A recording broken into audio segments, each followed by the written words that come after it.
Madame Richard, qui nous a fait le grand plaisir, qui nous fait le grand plaisir de nous présenter aujourd'hui une conférence intitulée La captivité de guerre de Roger Icor, la judéité en filigrane. Delphine Richard a soutenu sa thèse en juin 2022 sous la présidence d'Annette Vievorka sur les prisonniers de guerre juifs de l'armée française pendant la Seconde Guerre mondiale. Nous avons, avec Étienne, assisté à cette soutenance de thèse à Lyon et nous pouvons témoigner de la qualité et de la richesse de ce travail monumental. Delphine Richard évoquera pour nous aujourd'hui le parcours de Roger Icor, 1912-1986, prisonnier d'origine juive de l'Oflag de Brigoncourt en 1955 pour son roman Les eaux mêlées, professeur de lettres et auteur de nombreux livres, dont en 1975, Pour une fois, Écoute mon enfant, que vous connaissez peut-être, où il raconte ses souvenirs de captivité, et d'un récit Aux soldats de 40 en 1986. J'ajouterai simplement que je suis particulièrement intéressée par cette conférence, car j'ai moi-même, dans les années 1971, suivi les cours de Roger Icor. Il était à l'époque chargé de TD à la Sorbonne et enseignait les méthodes de la dissertation dans le cadre de la préparation au concours. Voilà. Donc l'exposé sera suivi de questions-réponses et Marc vous a expliqué comment on procède. Et donc on va couper la caméra et le micro. Je vous laisse la parole, Madame Richard. Merci encore. Merci beaucoup. Eh bien, je suis tout à fait honorée d'inaugurer ce cycle de conférences.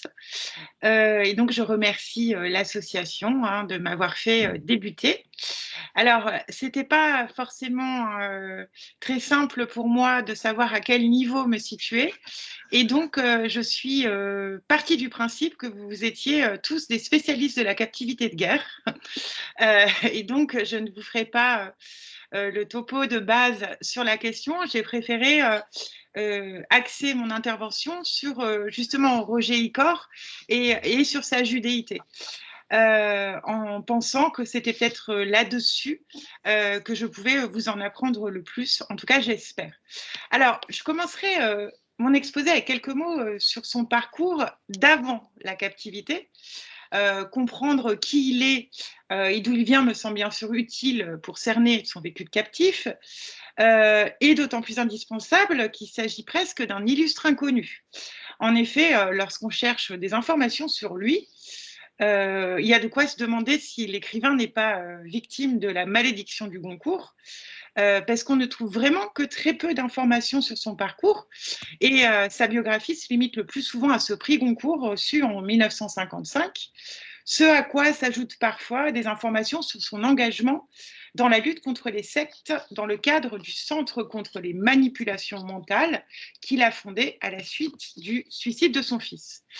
Alors, la très courte page que lui consacre Wikipédia évoque tout de même ses origines juives et sa captivité de guerre à l'Oflag 2D en Poméranie, où il fabrique un journal clandestin, je cite.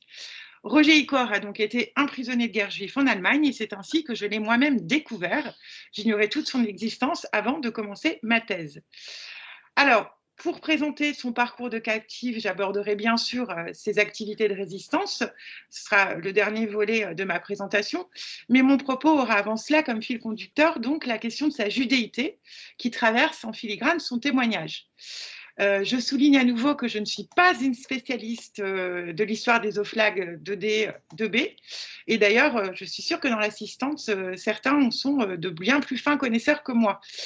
Dans l'histoire de la captivité de guerre, ma spécialité donc reste avant tout l'histoire et la mémoire des prisonniers de guerre juifs.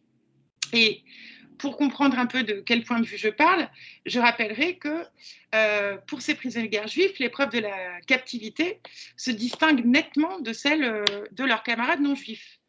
Ils partagent certes avec eux les difficultés du quotidien, mais également ils subissent également des difficultés et des discriminations et des angoisses qui sont tout à fait spécifiques, et plus particulièrement les officiers juifs qui subissent une captivité renforcée. Or, ce qui m'intéresse justement chez Roger Icor, c'est que sa captivité eh bien, ne se distingue pas réellement des autres pour une raison très simple. Il n'a pas été identifié comme juif. Plus précisément, il ne s'est pas déclaré comme juif à son arrivée en Allemagne. Et on ressent que ce positionnement le taraude. Sur l'ensemble des 13 000 prisonniers de guerre juifs, il n'est bien sûr pas le seul à ne pas s'être déclaré. J'estime qu'ils sont environ une petite moitié de ces 13 000 à ne pas avoir été identifiés comme juifs et donc à ne pas avoir été traités comme tels par les Allemands. Et la captivité de ces juifs non identifiés est la plus difficile à connaître. Ils sont invisibles dans les sources institutionnelles d'époque et ils sont extrêmement rares à avoir témoigné après-guerre de cette expérience très singulière qui les place dans une position assez délicate au sein du monde juif. Pour faire court, je dirais qu'en général, chez les prisonniers de guerre juifs, on remarque une forme de culpabilité d'avoir survécu qui se développe à partir de leur retour en France après leur libération, un moment où ils comprennent de plein fouet l'ampleur du drame auquel ils ont échappé et qui a décimé leurs proches. Donc, dans leurs témoignages plutôt discrets sur leur expérience de prisonniers de guerre juifs, on sent qu'en général, ils s'estiment presque comme des miraculés. Et ils ont tendance à minorer toutes les difficultés qu'ils ont peut-être pu connaître en captivité. Et c'est là-dessus aussi que se distingue Roger Icor, qui lui fait un livre plaidoyer pour justement souligner toute la difficulté de la captivité sans jamais évoquer réellement que cette captivité lui a sans doute sauvé la vie. Donc voilà en quoi le témoignage de Roger Icor m'intéresse particulièrement et en quoi il est assez atypique par rapport à tous les autres témoignages d'officiers juifs que j'ai pu étudier. Donc ce parcours est particulièrement intéressant, d'autant plus que son témoignage de captivité est très long, minutieux, fouillé, et qu'on ne perçoit à première vue aucune difficulté liée à son identité juive. Alors, bien qu'il présente cette situation de façon totalement assumée, à le lire, à le relire, j'ai fini quand même par me rendre compte qu'on pouvait quand même percevoir une forme de trouble identitaire. Je vous présenterai donc les points saillants de sa captivité en quelques épisodes notables, en essayant de vous montrer cette toile de fond identitaire, qui est sans doute bien plus problématique qu'il ne le dit ou qu'il ne le croit. Alors après cette longue parenthèse qui avait pour but de vous expliquer le prisme de mon propos, je reviens donc à son parcours d'avant-guerre, car il est aussi fondamental pour comprendre justement cette question de la judéité et de ses engagements politiques en captivité. Alors Roger Icor est un juif français, d'origine étrangère, totalement déjudaïsé. Il naît en 1912 de parents juifs étrangers. D'origine lituanienne, son père Léon a fui les pogroms tsaristes qui sévissent dans sa Lituanie natale. Il émigre en France au début du XXe siècle, à l'âge de 16 ans, et s'installe à Paris, où il devient photographe, plus précisément retoucheur de photos. Sa mère, quant à elle, est une juive polonaise.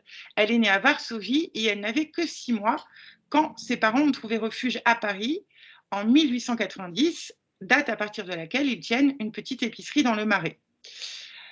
Alors, peu de temps après la naissance de leur fils Roger, le couple Icor prend un petit commerce de couleurs et de vernis dans le 5e arrondissement.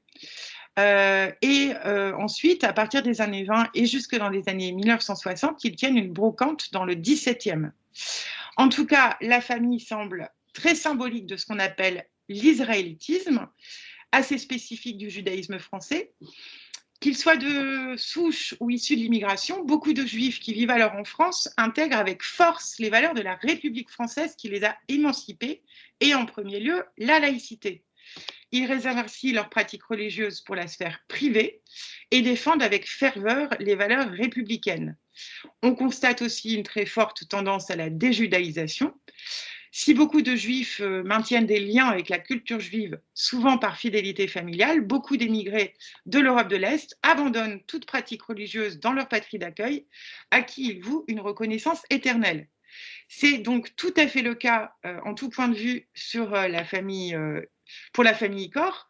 Roger Icor explique ainsi que s'il est circoncis, c'est uniquement parce que son grand-père était encore en vie quand il est né, et rappelle souvent que son père est un fervent laïc et qu'il n'a pas reçu d'éducation religieuse. C'est d'ailleurs aussi un symbole d'intégration de la méritocratie républicaine.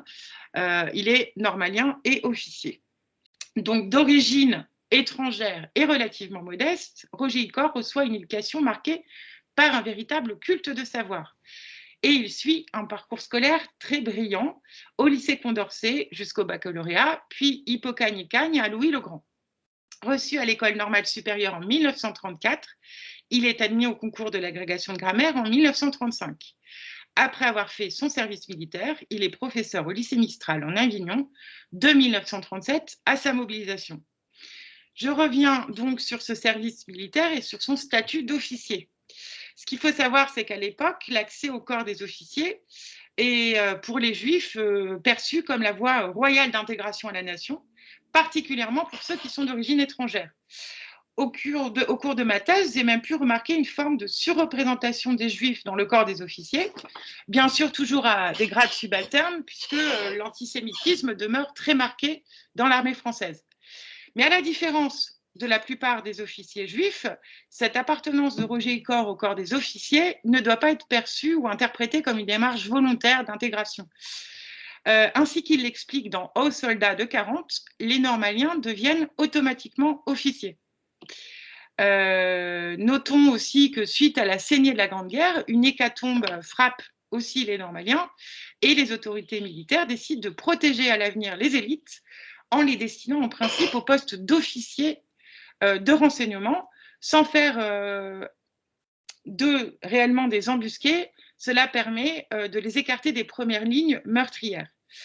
Concrètement, la préparation militaire supérieure est donc obligatoire pour les normaliens, alors que l'antimilitarisme est très répandu parmi les élèves. Icor explique ainsi que pour amortir l'effet de cette astreinte, il est tacitement entendu que tout le monde sera reçu le jour de l'examen. Formé à la caserne de Port-Royal, puis à l'école d'infanterie de Saint-Mexin, Icor monte en grade. Au moment où éclate la guerre, il est officier de renseignement réserviste du 106e régiment d'infanterie. Il estime qu'il a reçu une formation militaire honorable, bien que désuète, et n'exprime aucun antimilitarisme, à la différence de bien de nombreux de ses camarades normaliens et militants de gauche comme lui. Car il faut dire aussi que Roger Icor est un militant de gauche depuis son plus jeune âge, dès le lycée, dans un contexte où l'extrême droite fascisante se développe en France. Roger Icor s'engage politiquement, au départ dans un pacifisme intégral. Il adhère alors dès le lycée à une ligue socialiste fondée par Mendès France. Il en monte une section au lycée. L'année suivante, alors qu'il est en Hippocagne à Louis-le-Grand, il adhère aux étudiants socialistes et en forme une section sur place qui compte bientôt une centaine de membres, dont Georges Pompidou et Léopold Senghor. Le secrétaire national à l'époque est Claude Lévi-Strauss et le secrétaire du groupe de Paris est Max Lejeune, avec lequel Icor travaille assez étroitement. En ce début des années 30, la vie n'est pas rose pour la gauche au quartier latin, se souvient-il. Les étudiants de gauche sont quelques centaines seulement et font face à des dizaines de milliers, d'après lui, de jeunes patriotes fascistes, souvent armés. Les bagarres sont incessantes. Donc face à ce fascisme ouvert et virulent, Icor évolue de plus en plus et commence à penser que les débats d'idées sont vains. Il abandonne progressivement ses idéaux pacifistes.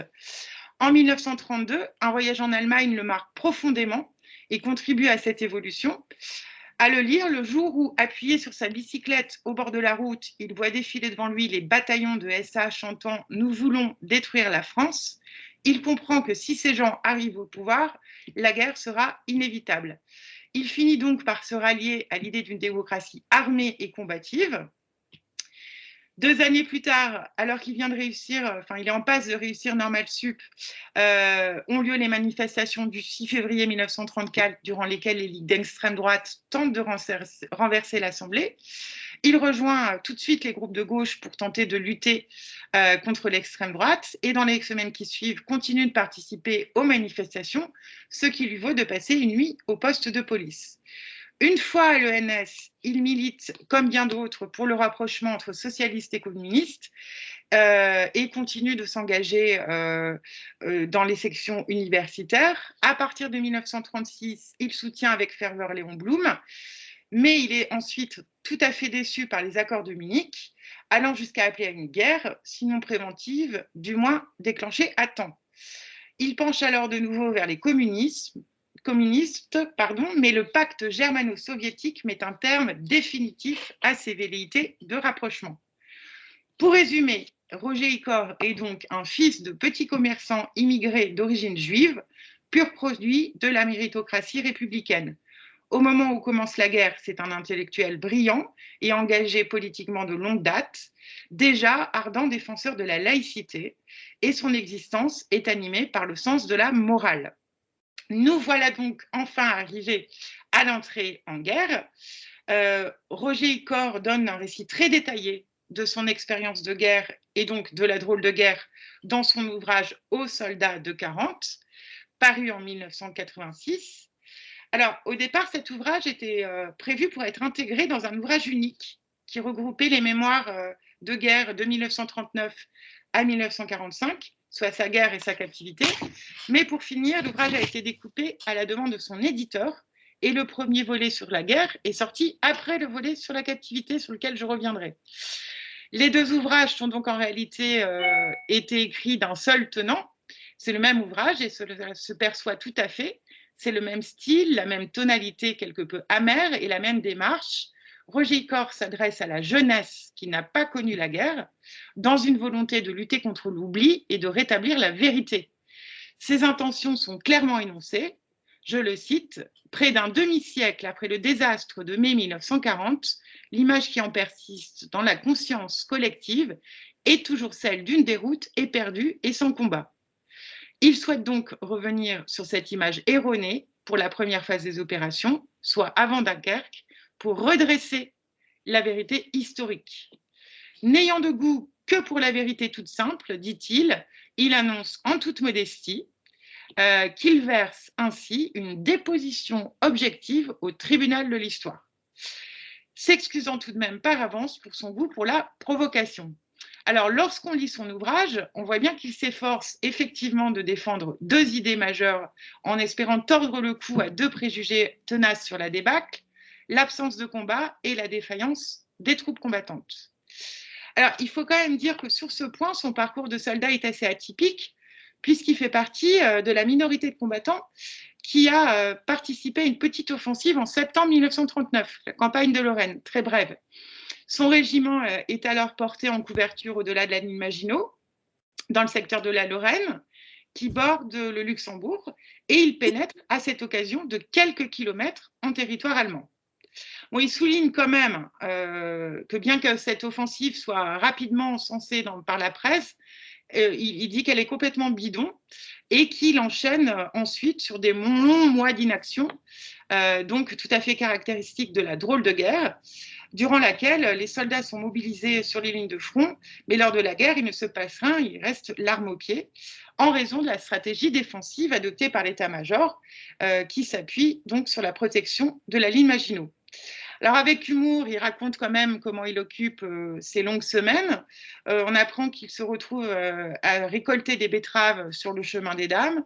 Il explique aussi les tâches militaires qui lui sont confiées en soulignant qu'elles sont totalement absurdes à cause de ses supérieurs. Il doit dessiner un plan d'observation du secteur, mais il ne dispose d'aucune information et il n'a pas le droit non plus d'en donner. Alors, il ne cesse de souligner l'incapacité, la sottise, l'inconscience, l'irrationalité et le mépris du commandement supérieur. Et il explique ainsi que dans les opérations catastrophiques qui s'en suivent, les troupes combattantes y sont pour peu de choses. La responsabilité de la défaite revient au haut commandement et à son manque de courage moral. Lorsque commence la bataille de France le 10 mai 1940, avec l'attaque de la Hollande et de la Belgique par les troupes allemandes, conformément au plan prévu, les troupes françaises et britanniques se hâtent d'arriver en Belgique pour renforcer les armées belges et hollandaises et empêcher que les soldats ne gagnent le sol français. Mais très vite, l'état-major allemand porte simultanément son effort décisif en France en direction de la Meuse. Dès le 13 mai, les Allemands traversent la rivière sans problème, En l'espace de 5 jours, l'Allemagne réussit donc à faire ce qu'elle n'a pas pu faire pendant les 4 ans de la guerre précédente. Dès lors, une porte sur la France est grande ouverte pour les troupes allemandes, qui s'engouffrent dans la brèche d'autant plus rapidement qu'elles profitent des nombreuses erreurs tactiques du commandement français, aujourd'hui bien analysées par les historiens et déjà par Roger Icor. Débordé, l'état-major tente en effet de colmater sans succès la brèche en envoyant des petits paquets successifs de troupes, toujours en retard sur l'ennemi, qui n'a aucun mal à les mettre en déroute. La percée allemande se poursuit et les troupes aventurées en Hollande et en Belgique sont alors prises au piège. Après la capitulation de la Belgique le 28 mai, elle se reprit sur Dunkerque, pendant que plusieurs de centaines, 330 000 soldats alliés sont embarqués vers l'Angleterre, 50 000 soldats des troupes françaises restés seuls pour défendre Dunkerque sont faits prisonniers par la Wehrmacht. C'est la première grande nasse refermée sur les soldats de 1940 et la première capture de masse si caractéristique de cette campagne de France. Roger Icor en est victime. Son unité appartient au groupe d'armées du Nord qui monte en Belgique et aux Pays-Bas dès le 10 mai. En position sur la Dyle dès le 12 mai, son unité prise au piège multiplie les mouvements dans différentes directions pour tenter d'en sortir. Le 26 mai, son régiment finit par recevoir l'ordre de rejoindre Dunkerque, mais démuni d'artillerie, il ne peut franchir les lignes allemandes et se replie vers Lille, glissant vers le nord dans l'espoir de trouver un passage dans le filet qui se tend. Le moment tragique de la capture ne tarde pas. C'est ainsi que nous arrivâmes dans les faubourgs sud de Lille. Nous vînmes buter contre la 15e division de Juin, pareillement bloquée. Le régiment se mit aux ordres de Juin, qui le disposa devant ses troupes en couverture extérieure. C'était le 27 mai. Après 2 jours de combat, au soir du 29, alors que les munitions étaient à peu près épuisées, Juin nous donna l'ordre de cesser la résistance. L'ordre était verbal. Au reste, même sans lui, la résistance n'aurait pu être poursuivie. Le colonel Tardu prescrivit de faire arborer partout des linges blancs. Et alors, se jetant dans les bras du lieutenant-colonel de Lamaze, son chef d'état-major, il éclata en sanglots. Peu après, un officier allemand se présenta. Je vis enfin apparaître, dans le fossé de la route d'où l'ombre crépusculaire commençait à déborder, la première file de soldats vert de gris à tête d'insectes qui accouraient, le dos rond, la face blanchâtre. Je fus traité virilement, comme on dit, mais sans brutalité. À aucun moment je n'eus à lever les bras. Un dernier détail qui a son intérêt. Juste après notre reddition, je me suis amusée à récapituler combien de temps j'avais dormi entre le 10 mai et le 29. J'ai compté 10 heures, en 19 jours, parfaitement. Cet épuisement, au moment de la capture, est souligné par bien d'autres prisonniers. En tout cas, lorsqu'on observe cette histoire générale des captures, on peut noter que Roger Icor est donc prisonnier relativement tôt et surtout, il a combattu. Je rappelle que plus de la moitié des soldats est capturé sans même avoir eu l'occasion de se battre dans le mois de juin catastrophique qui suit. Commence alors une longue captivité de 5 ans que l'on peut retracer grâce à une source essentielle, Pour une fois, écoute mon enfant, livre paru en 1975. Ses mémoires de captif adressées à son fils relèvent très clairement d'une volonté de lutter avant tout contre l'oubli qui menace la mémoire de la captivité de guerre. Quand nous sommes rentrés de nos camps de prisonniers en 1945, c'est bien simple. Nous n'avons pas pu placer un mot. Vous avez beaucoup souffert, demandaient distraitement les gens les plus polis. Mais à peine commencions-nous à dire que ben oui, ben non, on ne nous écoutait plus. 5 ans de notre vie nous ont ainsi été retournés dans le gosier. Maintenant, ma génération est en train de pénétrer doucement dans la retraite quand ce n'est pas dans la mort. Et elle s'aperçoit que rien n'a été exprimé de ce qui fait sa substance. Cela signifie qu'il me faut parler, coûte que coûte, avant qu'il ne soit trop tard. Nous avons passé 5 années retranchées de l'existence. 5 ans, ce n'est pas rien. 2 millions de Français, c'est beaucoup. Près de la moitié de ce que comptait alors la population mâle de notre pays dans la force de l'âge, entre 20 et 40 ans. Ma génération n'a pas eu de jeunesse. Voilà le fond de vérité. Voilà ce qui n'a pas été dit, voilà ce qui doit être clamé. Ce propos reçoit assez peu ce qu'expriment les prisonniers de guerre juifs qui, eux, soulignent en général surtout que c'est grâce à cette captivité de guerre qu'ils sont encore en vie. Mais en revanche, il rejoint complètement le désarroi et le trouble de l'ensemble de la communauté prisonnière de guerre à partir de 1945, qui estiment que leurs souffrances n'ont jamais été réellement prises en compte, qu'ils ont été négligées et oubliées. Et cet oubli se traduit réellement dans le ton de l'ouvrage, qui est aussi souvent ironique qu'amer, et annoncé comme étant un authentique récit d'une histoire méconnue provenant d'un homme honnête qui s'affiche comme ayant horreur, le mensonge. Donc, cet ouvrage de Roger Icor est une source fantastique pour saisir le quotidien et l'état d'esprit des officiers prisonniers de guerre, car il fourmille d'anecdotes et s'efforce de dresser un tableau réaliste et intime de son expérience, rédigé donc d'après ce qu'il a pu conserver de son carnet de captivité d'époque. Dans le long récit des épreuves de la captivité, au plus près de ses souvenirs intimes, la question de sa judéité ne transparaît que par bribes et elle est justement évoquée pour la première fois juste après sa capture. Donc, je vais vous dire quelques mots sur cet épisode qui est l'équivalent d'une piqûre de rappel. Dès le jour de la capture, le 29 mai, donc, il subit en effet le discours antisémite d'un soldat allemand, fondé, je le cite, sur les topos classiques de la propagande nazie contre les démocrates plutocrates, les Anglais et les Juifs, rendus responsables de la guerre. C'est alors qu'il dit prendre conscience du péril lié à ses origines juives et se soucie d'éviter toute provocation. Il venait juste de me revenir, comme c'est étonnant, que je suis juif et que ça pourrait bien chauffer pour mon matricule s'il s'en doutait. Athée et peu marqué par son identité juive, c'est donc dans la perspective d'un danger que sa judéité se rappelle à lui, dès lors problématique. Estimant que la situation lui donne alors la possibilité de s'évader après cette rencontre, il hésite, prenant déjà en compte sa judéité dans l'équation. D'un côté, comme juif, le risque est sérieusement augmenté s'il est repris. De l'autre, cette même raison agit aussi dans l'autre sens, pour l'inciter précisément à fuir un ennemi auquel il peut prêter les intentions les plus hostiles. D'après lui, au final, c'est la frousse qui l'emporte dans cet arbitrage rapide.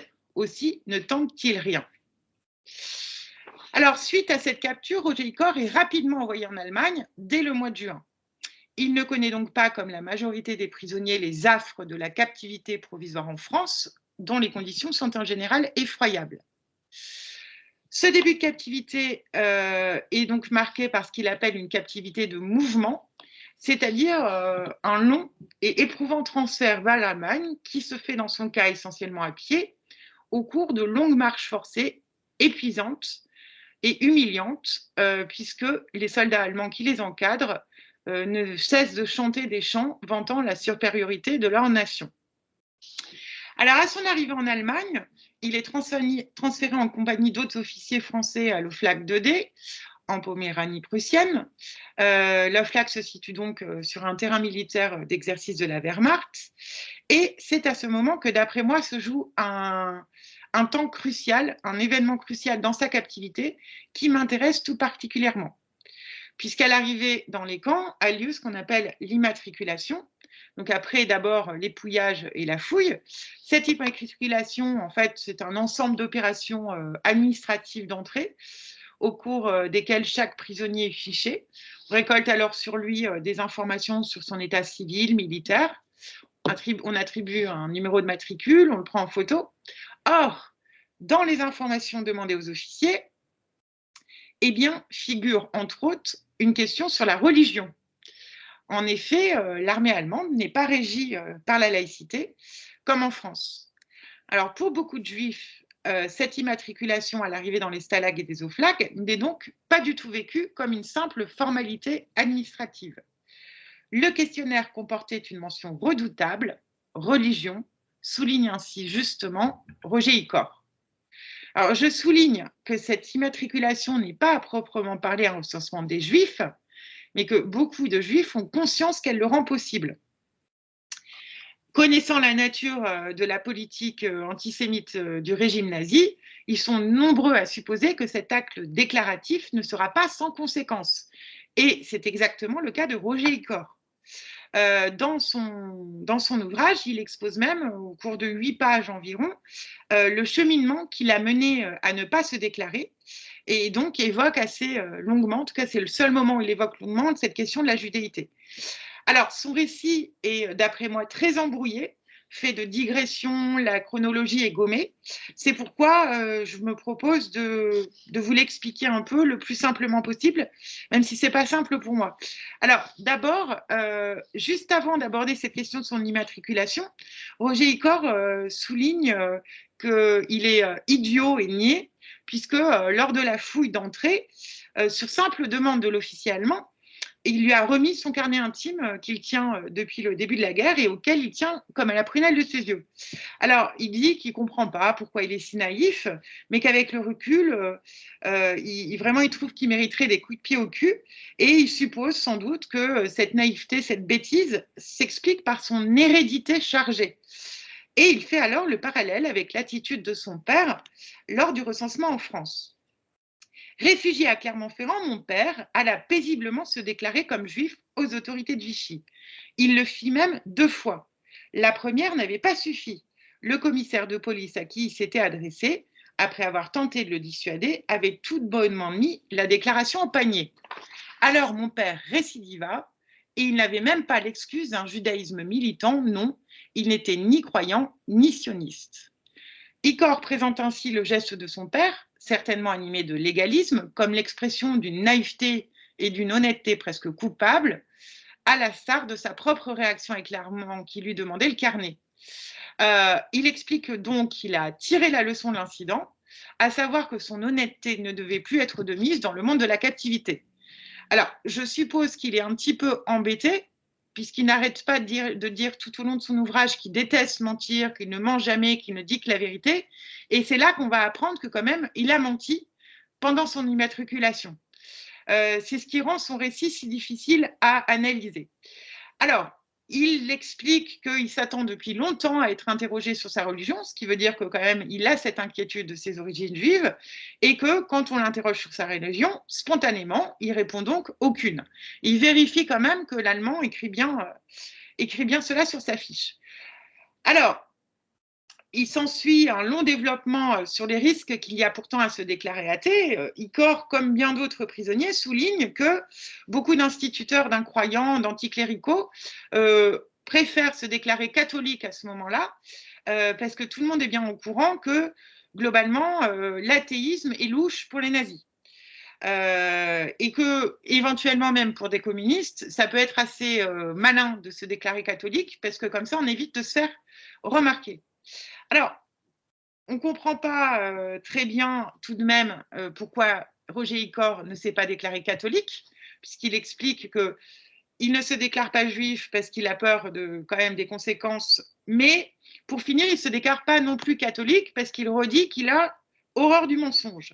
Mais arrive ensuite une question à laquelle il ne s'attendait pas, et ça il le dit, c'est qu'à ce moment-là, on lui demande le nom de famille de sa mère.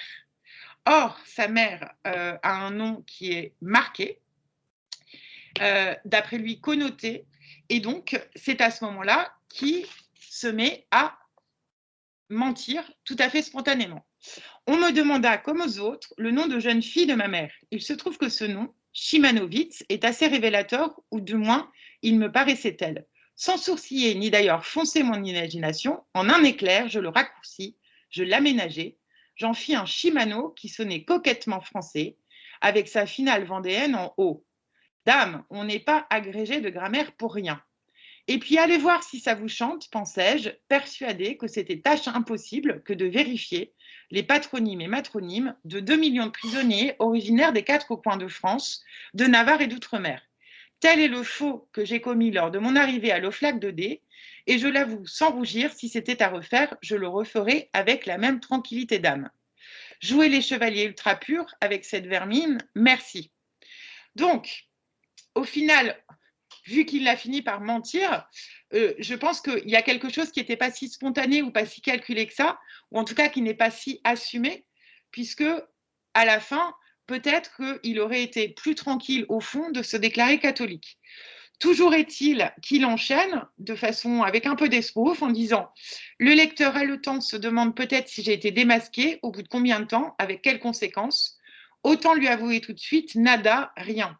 Shimano a été soigneusement transcrit sur ma fiche, après quoi la terre s'est remise à tourner, le ciel ne m'est pas tombé sur la tête, la Gestapo ne m'a pas sauté au cou, et preuve a ainsi été faite, une fois de plus, que le crime paye si l'honnêteté ne paie pas. Donc, dans ce passage-là, on a l'impression que c'est vraiment tout à fait sans scrupule, il est presque lyrique, que l'écrivain semble clore définitivement l'exposé de sa non-déclaration. Il enchaîne ensuite avec quelques pages où il explique que de toute façon, les Allemands sont tellement paresseux qu'ils ne font pas véritablement de chasse aux Juifs, qui font sans cesse des erreurs sur leur identification, que de toute façon, l'onosmatique n'est pas un moyen suffisamment fiable pour identifier les Juifs, et il explique, il sous-entend qu'il y a énormément de Lévi, de Veil et de Cahen dans son camp qui n'ont pas été identifiés comme Juifs. Mais moi, ce qui m'intéresse surtout, c'est ce qu'il ne dit pas, et pas forcément ce qu'il dit, puisqu'en fait, d'autres témoignages, et notamment celui de Jean-Louis Crémieux-Briac, qui est passé un temps, qui était aspirant et qui est passé un temps à l'OFLAC de D, justement au moment où il y a eu un recensement spécifique des Juifs, nous donne quand même un autre point de vue. Et j'ai du mal à penser que Roger Icor ait pu ignorer cet épisode. En tout cas, il n'en parle pas. Donc, en fait, pendant l'été 1940, un peu après l'immatriculation, comme dans tous les OFLAG, les Allemands se sont bien mis à identifier spécifiquement les Juifs dans le but de les ségréguer, puis de les transférer. Et justement, Jean-Louis Crémieux-Briac, qui ne parle pas du tout de Icor, souligne à quel point l'attitude du doyen français n'a pas été particulièrement solidaire envers les prisonniers de guerre juifs, et il explique que lui-même, étant athée, s'est déclaré comme étant athée, et que quand il a appris qu'il y avait un recensement des Juifs et qu'ils allaient être discriminés, il a été de lui-même se déclarer aux autorités allemandes comme étant juif en compagnie de 6 autres camarades officiers juifs.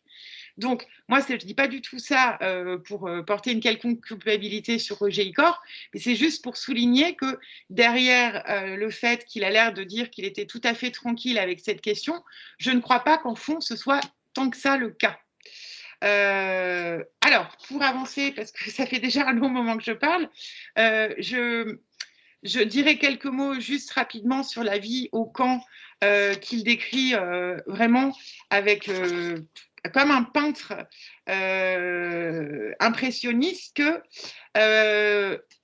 cette vie au camp, dans cette vie au camp au quotidien, alors d'abord au 2D, puis ensuite au 2B à partir de 42, de temps à autre, tout de même, il y a des petites pointes qui ressortent sur l'antisémitisme, notamment l'antisémitisme de la propagande officielle. Donc, 10 fois le jour, au cas où j'aurais oublié, j'entendais la propagande nazie se déchaîner contre les horribles juifs. Et donc ça, on sent quand même que ça lui est pénible.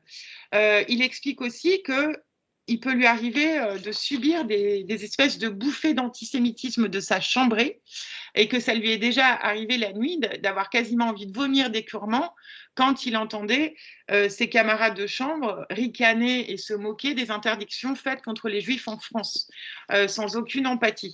Donc il y a quand même un antisémitisme latent qui se manifeste dans son OFLAG, comme dans tout. Enfin là, il n'y a rien de tout à fait exceptionnel.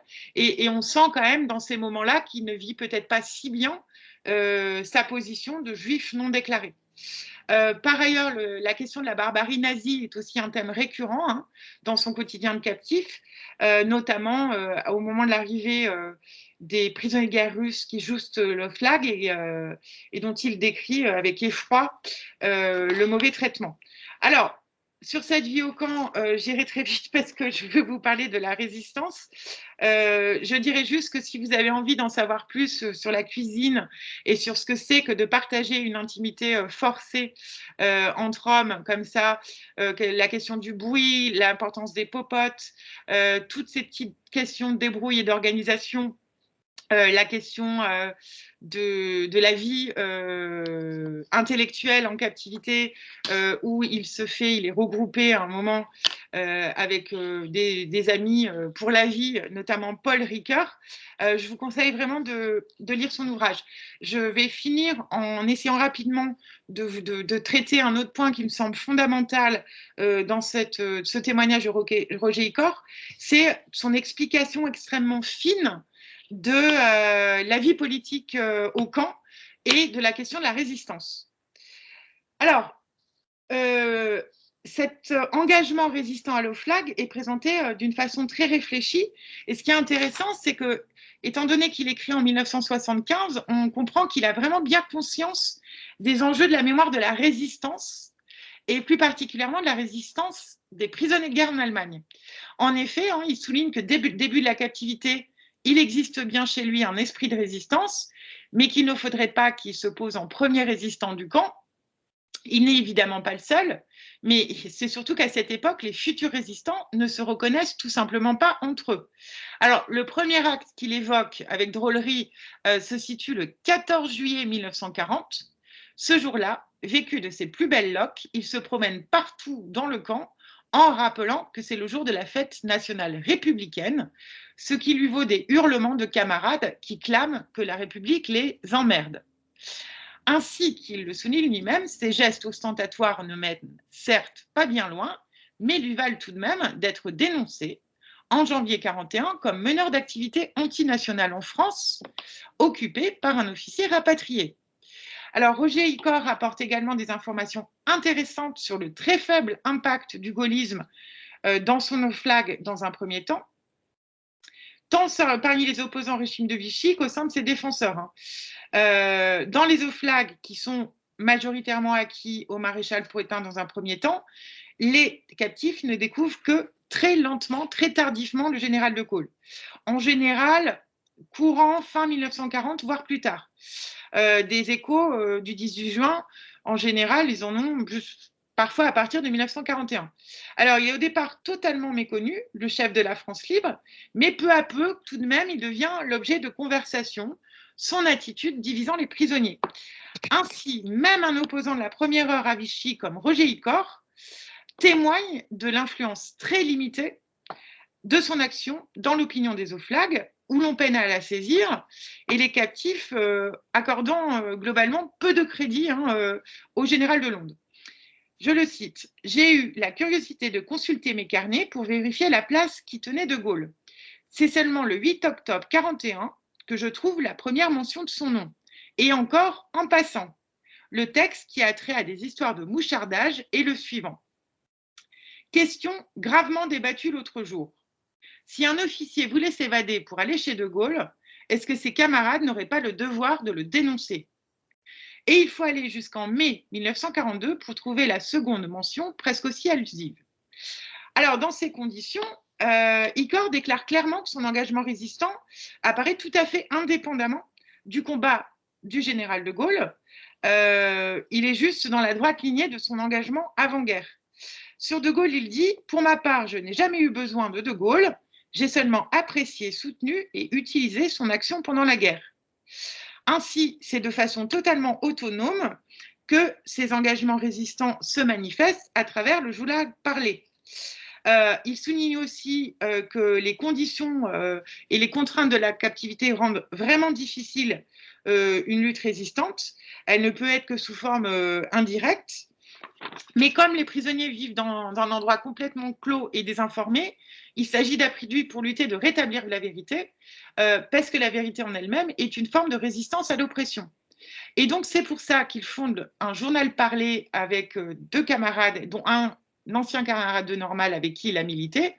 Il prend, dit-il, au mot Pétain, « Je hais les mensonges qui nous ont fait tant de mal. » Eh bien, le journal parlé, haïssé, détruisait le mensonge. C'est en cela qu'il résistait. Alors, ce médium, se conçoit d'emblée donc comme un objet de lutte. Et pour aller rapidement, globalement, on peut, je crois, très clairement le placer dans les formes de résistance intellectuelle qui se développent dans toute l'Europe occupée et notamment en France. Alors, le Roger Icor explique que la formation des normaliens est d'après lui un vrai atout justement pour cette lutte intellectuelle. Dans chaque chambre, un correspondant sûr ramasse, classe, trie, filtre et répertorie les renseignements de toute origine et les transmet ensuite au chef de baraque et ainsi de suite, en remontant jusqu'aux deux patrons. Le journal parlé est la synthèse de cette récolte analytique et pyramidale d'informations et se révèle efficace dans la lutte contre les bobards. Donc cet effort très méthodique pour accéder à des nouvelles fiables mérite, à mon avis, bien d'être attaché à une vraie forme de résistance intellectuelle. Et bien que fondateur, je souligne aussi, Roger Icor ne figure toutefois pas dans son comité directeur, puisque dès l'abord, sa judéité, on y revient tout de même, entraîne une forme de prudence. Les trois normaliens tombent d'accord pour que, comme juifs, ils pensent que comme juifs, mieux valait qu'ils ne soient pas trop en vue. Ils se contentent donc d'être correspondants de baraque. On voit donc que ses origines, quand même, continuent de l'inquiéter.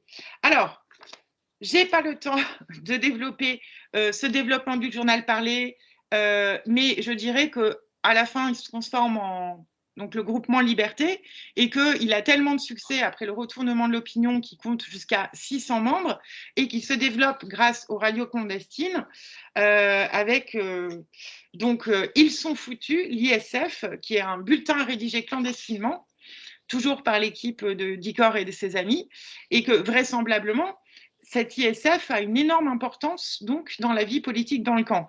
En tout cas, ce qui est sûr, c'est que les historiens de la captivité, et notamment Jean-Bernard Moreau, qui a étudié la question de la vie politique dans les OFLAG, citent réellement le groupe Liberté comme exemple d'un des réseaux de résistance les mieux structurés dans les OFLAG. Je n'ai pas le temps d'aborder la fin de la captivité de Roger Icor et c'est de ma faute parce que je n'ai pas été assez synthétique. Je dirais donc, juste pour conclure, que Roger Icor me semble à la fois typique et atypique. C'est-à-dire que quand on lit, si on apprend davantage sur la captivité de guerre, c'est vraiment une très bonne entrée pour saisir le quotidien d'un prisonnier de guerre, pas particulièrement d'un officier d'ailleurs. J'ai revu cette semaine Stalag 17, que je vous conseille et qui est encore en lecture sur Arte, et je me disais que quand on lit Icor, il tranche quand même vraiment avec cette question des officiers. C'est-à-dire que chez Roger Icor, on est beaucoup plus dans Stalag 17, je dirais, que dans La Grande Illusion. En tout cas, il est plutôt atypique par rapport à un prisonnier de guerre juif, puisqu'il mène une captivité non identifiée, qui, d'après lui, si on le lit, ne pose aucun problème, ce qui continue de m'interroger, puisque quand on regarde sa bibliographie d'après-guerre et tous les romans qu'il écrit, il y a toujours un ancrage avec la culture juive, dans la plupart de ses livres, sans jamais que ce soit réellement exprimé cette forme de difficulté qu'il a pu avoir, sans qu'il parle jamais de ce qui peut arriver à sa famille en France. Et en ça, il se distingue. C'est pas du tout un jugement de ma part, c'est qu'il est à part dans tous les témoignages que j'ai pu récolter, et j'en ai qu'un comme ça. Voilà, c'est Roger Icor. Je vous remercie.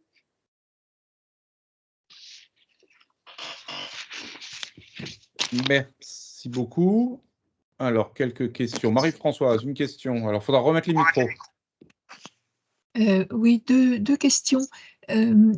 Est-ce qu'il est arrivé quelque chose à sa famille en France, puisque ses parents étaient juifs? C'est la première question. Et la seconde, c'est le camarade avec qui il crée ce groupe de résistance, etc. Est-ce que c'était Georges Hiverneau qui était aussi normalien ou pas? Alors, je commence par la deuxième question. Je n'ai pas eu le temps de citer tous les noms, mais en l'occurrence, je parlais de Pagos. D'accord. Avec qui il était anormal et avec qui il avait déjà milité aux étudiants socialistes et qui retrouve en captivité. Disons que c'est lui, a priori, dont il est le plus proche depuis longtemps, ce qui ne signifie pas qu'il n'était pas très ami avec d'autres. Mais voilà, historiquement, il milite depuis toujours avec Pagos, qui retrouve en captivité. Alors, pour sa famille, c'est pour ça que je regrette de ne pas avoir pu avoir à temps. je ne l'ai pas encore reçu, le livre de son fils, parce que j'espère y trouver des informations. Ce que je peux dire, c'est que sa famille n'est pas morte. D'accord. Parce que je sais que l'épicerie familiale, ils l'ont tenue jusque. En tout cas, je parle de ses parents.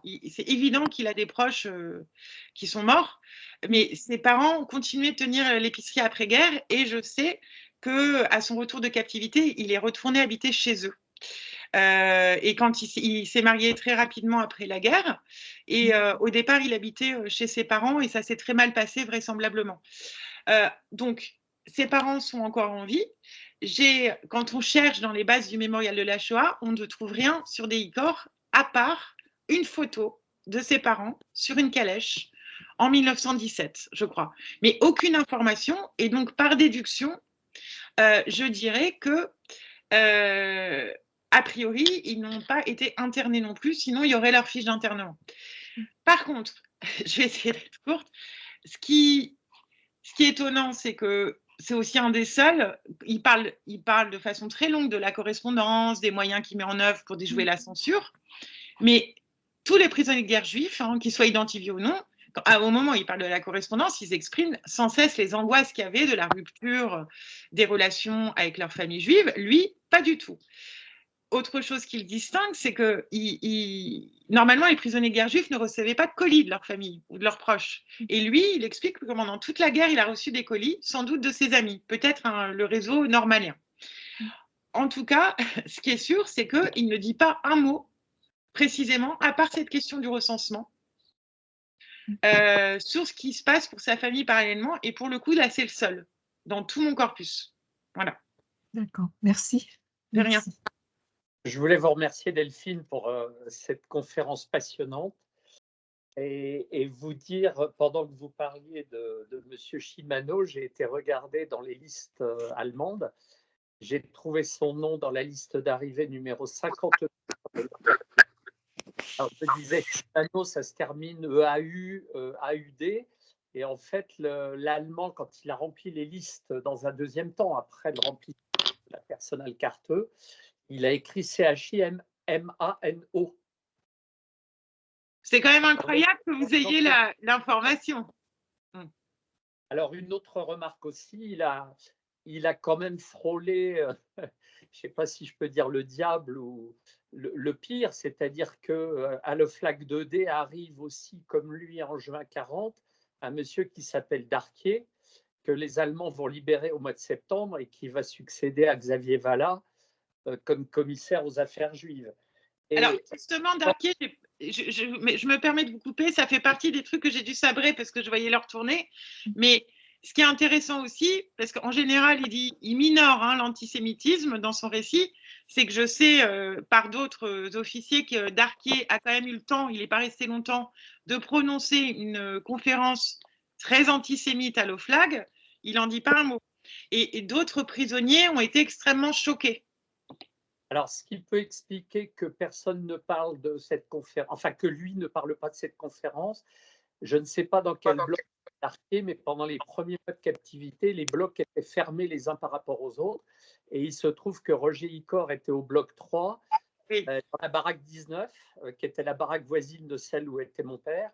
Et donc, il n'y avait pas de communication entre les blocs. Et si Darquier était dans un autre bloc, il est possible que Roger Icor n'ait pas entendu parler de cette conférence à cause de ça.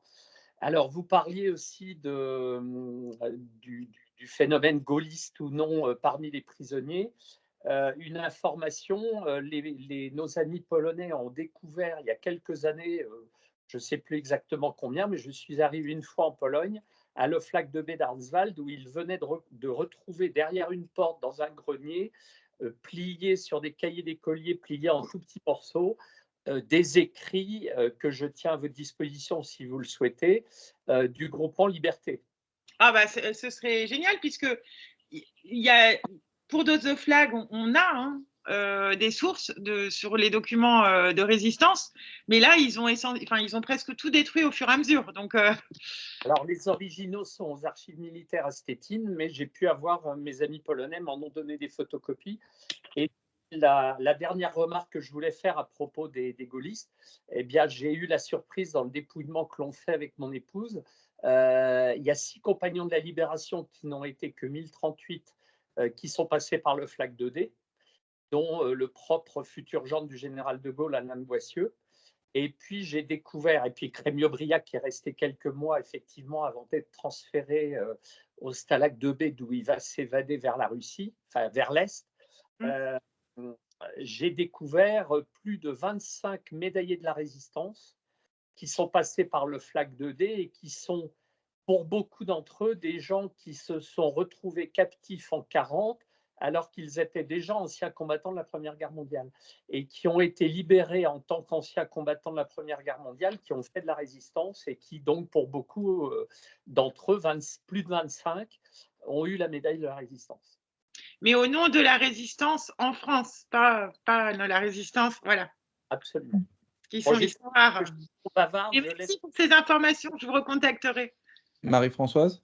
Non, c'était juste à propos de Darquier de Pellepoix.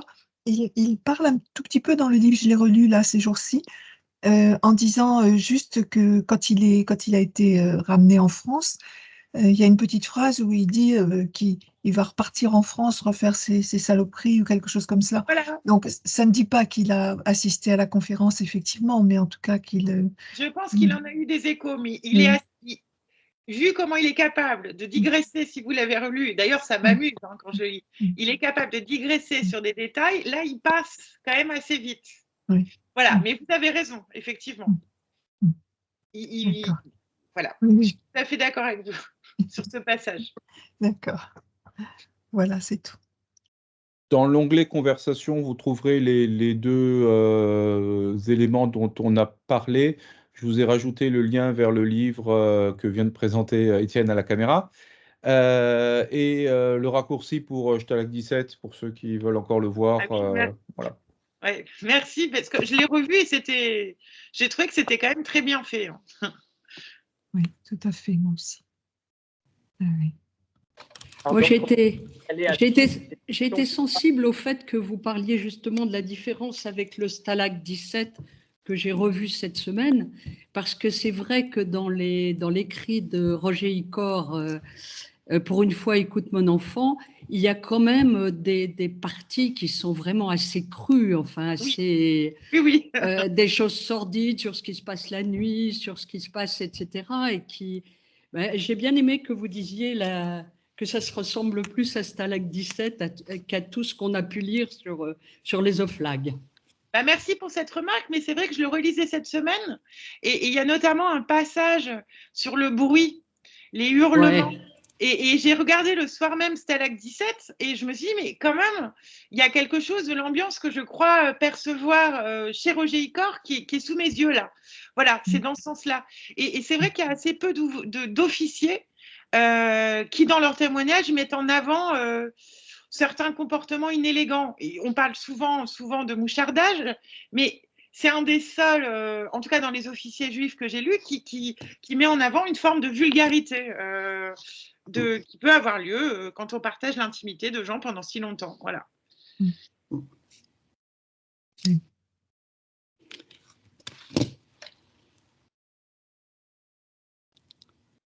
Si vous souhaitez prendre la parole, ne manquez pas de cliquer sur le petit micro.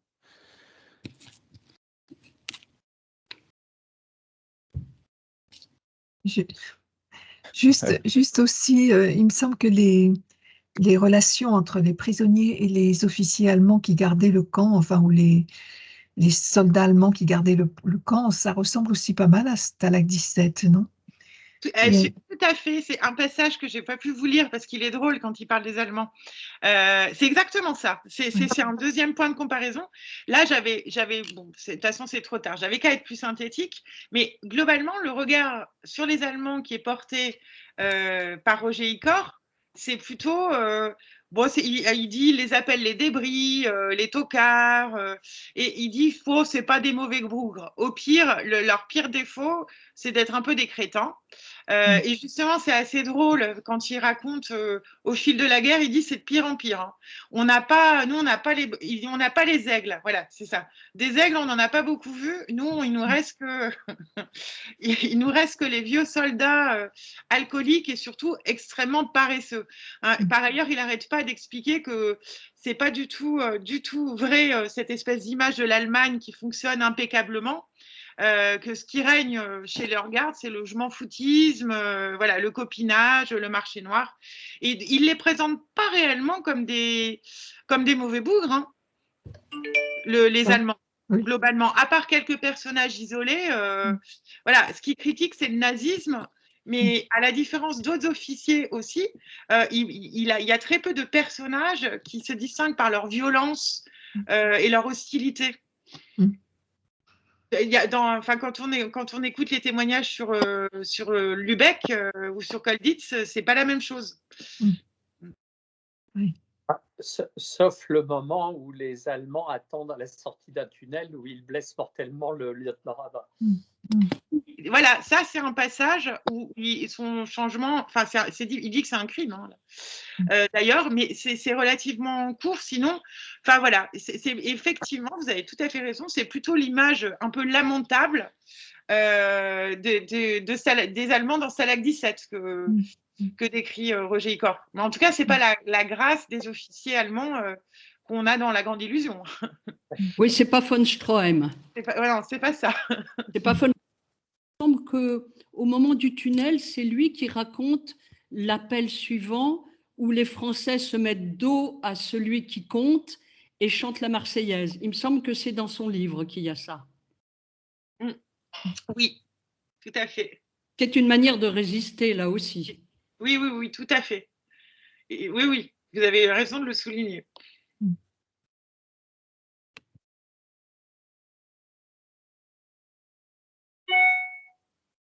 Alors, nous avons Marie Serriès qui est en connexion avec nous depuis les États-Unis. Est-ce que vous avez une question, Marie, par exemple, ou Marie Conango aussi qui est avec nous? Non, j'espère relire le livre Écoute mon enfant et je vais revoir les lettres, les premières lettres de papa aussi pour voir comment ça se passait parce que je ne sais, j'ai pas l'impression j'ai l'impression que comme c'est au début de ces lettres, qu'il était aussi très surpris parce qu'il avait même une relation presque professionnelle et amicale avec les Allemands dans sa profession à l'époque et que c'est après que les choses changent. Donc c'est pour ça que je vais relire les premières lettres pour voir l'évolution de l'opinion de beaucoup de ces gens. C'est exact que Pétain, au début, il n'était pas un mauvais bougre non plus. Hein. Au début, pour la plupart des… Mais par ailleurs, je pense que vous connaissez tous, mais je le signale parce que je trouve que c'est un travail remarquable. Au-delà de la thèse de l'abbé Flamand, c'est la thèse de Jean-Bernard Moreau sur, ça s'appelle « Attitude et opinion politique dans les OFLAG ». Et donc, il parle très souvent du 2B, 2D, etc. Et ça fait plus de 1000 pages et c'est remarquable. Il s'appelle Jean-Bernard Moreau et la thèse, je crois, date du début des années 90. Et donc, Yves Durand décrit la vie politique, les grands mouvements, il fait des développements sur certains. Mais pour ce qui est des OFLAG, la thèse de Jean-Bernard Moreau, pour saisir un petit peu cette évolution du pétinisme triomphant vers un esprit de résistance, ce qui est super, c'est qu'il se sert beaucoup du contrôle postal. Et donc, on a pas mal d'extraits de lettres d'officiers qui ont été censurés ou non. Et donc, il a essayé vraiment, cet historien, de travailler à partir des documents d'époque et pas des témoignages a posteriori. Voilà. Donc, Jean-Bernard Moreau. Je dis ça parce qu'il est décédé. Et donc, sa thèse n'est pas publiée, etc. Mais si vous avez un moyen d'y avoir accès, c'est remarquable, son travail. Et il y a beaucoup de choses sur le 2B et le 2D dedans. Nous allons nous efforcer de la trouver. Merci. Mais c'est un peu le même ton amer et désabusé dans les livres de Georges Hyvernaud, La peau et les os, etc. Sur la promiscuité, sur l'ambiance justement favorable à Pétain au début et sur les rapports entre les gens. Il y a le même ton avec une écriture différente, mais ça ressemble tout de même pas mal à ce que dit Roger Icor. Voilà, Oui, oui, oui. J'aime bien l'expression on leur a retourné 5 ans dans le gosier. Je trouve qu'elle est... et qu'ils n'ont pas eu de jeunesse. Moi, je trouve que c'est quand même... à chaque fois que je le relis, je me dis, mais c'est vrai qu'on oublie, on oublie. Il n'a pas tort. Hein. Enfin, j'ai beau avoir travaillé beaucoup sur la captivité de guerre, ça me fait du bien qu'on me le rappelle de temps en temps, tout de même. Alors, lui, il avait quand même 28 ans hein, quand il est arrivé à l'OFLAG. Alors, bon, je ne sais pas combien... Enfin, c'est quand même pas la même chose que quand même, ils étaient nombreux, ceux qui avaient à peine 20 ans. Il avait quand même 28 ans. Il était déjà quand même installé dans la vie professionnelle. Il avait fini ses études. Ce qui était large, c'était pas le cas de bien des prisonniers. Hein. Alors, pas vraiment dans les OFLAG, il y a une moyenne d'âge un peu plus élevée, mais il avait quand même 28 ans. Voilà. Quand il arrive, j'aurais dû le dire. Il y a aussi des congés de captivité. J'ai été frappé de voir. Ah, on n'entend pas. J'ai été frappé de voir le nombre de. Je suis frappé de voir de prisonniers qui ont déjà été combattants pendant la Première Guerre mondiale. Ah ouais, ah ouais. Ah oui, oui. Des gens qui ont jusqu'à plus de 60 ans, 62 ans pour le plus âgé, qui se retrouvent le FLAG 2D en juin 40. Et alors, moi, je peux parler que pour les officiers juifs, mais je pense que le phénomène existe chez les non-juifs. J'ai quand même des exemples de gens qui ont demandé à être mobilisés. C'est-à-dire qu'ils l'ont exigé, j'en ai beaucoup. Des blessés, des trop vieux, qui ont dit si, je veux être dans l'active, voilà. Ce doyen des prisonniers que j'ai trouvé pour le moment était de mars 1878 et il se retrouve à l'OFLAG 2D en même temps que son fils. Ce qui est assez incroyable. Et il a été libéré pendant l'été 1941. Alors, si je trouve la liste de départ sur laquelle il sera marqué, je pourrais le savoir. Pour le moment, je n'ai pas. Mais je suppose, parce que en tant qu'ancien de 14-18, ils étaient libérables en 41, à peu près. Voilà. Il n'y a que les Juifs, normalement, qui n'ont pas été libérés. Et encore pas tous. D'après ce que je vois, la thèse a été soutenue en 2001. En 2001 à Paris 4. Alors, je me suis trompée, je vous ai dit dans les années 90. Sous la direction de Dominique Barjot. Oui. Et Anna Dievorka était dans le jury. On devrait pouvoir la trouver. Et il y a vraiment un travail remarquable de documentation. Il a été beaucoup à Vincennes, aux archives nationales aussi de Perfit, mais Vincennes, c'est compliqué là-bas de faire des recherches, donc c'est super, vraiment. Voilà, et vraiment, c'est une histoire de la vie politique dans les OFLAG. Marc Muller va se lancer, c'est un spécialiste des archives de Vincennes. Ah ouais, c'est horrible, courage, parce que vraiment, je crois que c'est mon pire centre d'archives, celui-là. Non, mais il faut, voilà, c'est pas simple, et faut savoir ce qu'on cherche. Enfin bon. Je voulais pas vous décourager, je voulais vous dire bravo de vous y lancer. Merci.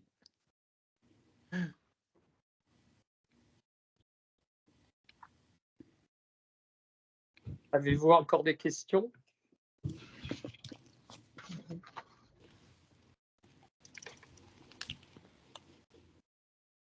Marie-Françoise, si vous prenez la parole, mettez le micro. Non, je voulais juste dire merci pour ce portrait très, très intéressant et riche de Roger Icor. Merci de m'avoir écouté. Je suis désolée, je n'ai pas pu bien évidemment dire tout ce que j'avais prévu de dire. Il y avait 2-3 autres endroits tout de même où il parle de sa judéité. Si vous le relisez, vous les repérerez. 2-3 moments, c'est pour ça que c'est vraiment en filigrane. Mais voilà, je n'avais qu'à prévoir plus court. Non, c'est très bien. C'est très bien. C'était vraiment intéressant et riche. Voilà, moi, ça a été un plaisir. Je me suis beaucoup attachée à Roger Icor. en travaillant. Et c'est marrant parce que quand je consulte des thèses sur la captivité, je les refais là cette semaine. Je vois que je ne suis pas la seule. C'est-à-dire que même ceux qui ne travaillent pas sur les prisonniers de guerre juifs, par exemple dans une thèse sur les pratiques corporelles chez les prisonniers de guerre, là, et ben, elle en parle souvent. On aime bien le citer parce qu'il a le sens de la formule. Il dit des choses que les autres ne disent pas aussi. Donc, voilà. Oui. Et donc, il est plutôt à l'honneur, Roger Icor, en général. Ceux qui tombent dessus, en général, l'utilisent. Il y a quelque chose à exploiter chez lui. Bon. Ouais. Merci. Très bien. Bah, je vous remercie en tout cas. Merci à vous. Merci encore. Beaucoup. Alors, juste pour préciser, Marie-Françoise, la date de notre prochaine conférence en ligne. Alors, Étienne, je crois, de mémoire, c'est le 31 mars, c'est ça? 30 mars, samedi. 30 mars. C'est le week-end Evelyne. de Pâques, c'est ça, ouais. Oui, c'est 7 heures également. Evelyne Game, donc, fera une conférence, mais on n'a pas encore le titre. Voilà. Ok, bah, très bien, je me connecterai. Bah, merci pour l'information. Voilà. Voilà, donc de la même façon, vous recevrez les liens et les contacts un petit peu avant pour nous retrouver ensemble. D'accord, et ben merci beaucoup. Hein. J'espère ne pas vous avoir trop fatigué. Pas du tout. Non, pas du tout. Merci Pas du beaucoup. tout. Au contraire, vous donnez envie de lire plus. Tout à fait, on a envie de le reprendre et de le relire. Exactement, moi Très oui. bien. Un grand merci. Merci beaucoup. Bah, merci beaucoup et je vous souhaite une bonne soirée. Merci, vous aussi. Merci. Au revoir. À bientôt. À bientôt. Au revoir. Au revoir. Beaucoup. Je sais Au pas. revoir. Au revoir. Au revoir. Ok. Alors, je vais essayer de rentrer en contact avec Marie-Françoise Rocher. Oui, alors. oui, bien sûr, bien sûr. Bonsoir peut-être Marie. Bien Oui, sûr. bonsoir. Je dis peut-être que ce serait bien.